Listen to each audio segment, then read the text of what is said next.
Bonjour à tous et bienvenue dans ce deuxième épisode du podcast La Trentaine. Alors, aujourd'hui ça va être un épisode court et c'est le premier de la série qui traite de la rupture et qui va parler du moment où on a envie qu'il ou elle revienne.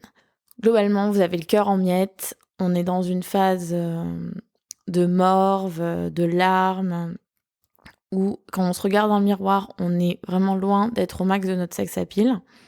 Et on se dit, s'il était là, ou si elle était là, si elle revenait, ma vie serait à nouveau rose. Alors déjà, c'est normal de penser ça. Et surtout, quand vous le dites à vos amis ou votre famille, peu importe, souvent les réactions qu'on a à ce moment-là, c'est ah non, il faut pas penser ça, il faut pas ravaler son vomi, il faut que tu passes à autre chose. Alors déjà, faut pas, c'est complètement humain que notre entourage nous dise ça. Ils se disent c'est pour la pousser à aller de l'avant. Super, c'est vrai.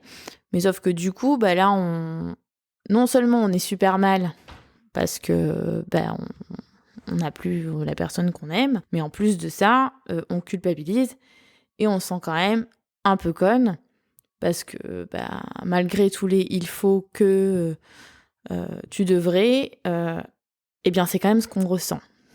Et le risque, c'est d'un petit peu se fermer sur soi-même et de pas trop communiquer ce sentiment-là à nos proches.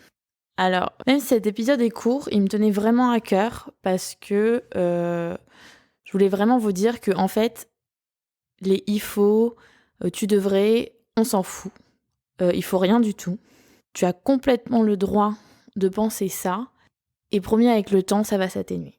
C'est une réaction complètement normale de ton cerveau, des plus basiques, c'est un peu comme la drogue, c'est-à-dire que cette personne était dans ta vie, tu n'avais pas le cœur brisé, youpi, cette personne n'est plus dans ta vie et en aigu, forcément, là tout de suite, t'es super mal, t'as le cœur brisé, parfois tu ne manges pas, tu ne dors pas, et concrètement le cerveau ce qu'il te dit c'est c'était quand même vachement plus sympa quand il y avait la personne qui était là, vite, il faut que cette personne revienne. Donc si ça peut te rassurer, c'est une réaction complètement physiologique. Donc tu n'as pas de problème. Ensuite, la question que tu peux aussi te poser dans ce moment-là, quand tu prends un peu de recul avec toi-même, c'est de te dire, est-ce que c'est vraiment la personne qui manque ou est-ce que c'est la relation qui manque, le fait qu'il y ait quelqu'un finalement qui s'intéresse à mon quotidien d'une façon ou d'une autre.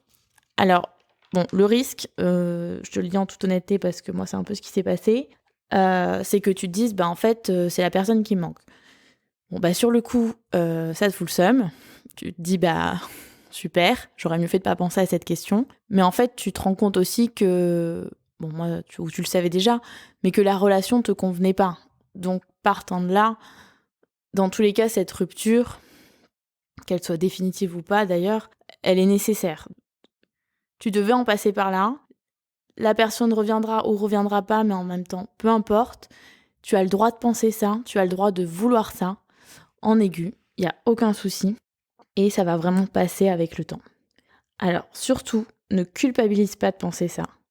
Tu n'es pas du tout en train de devenir une folle érotomane, donc complètement pathologique, qui n'arriverait jamais à passer à autre chose de sa vie.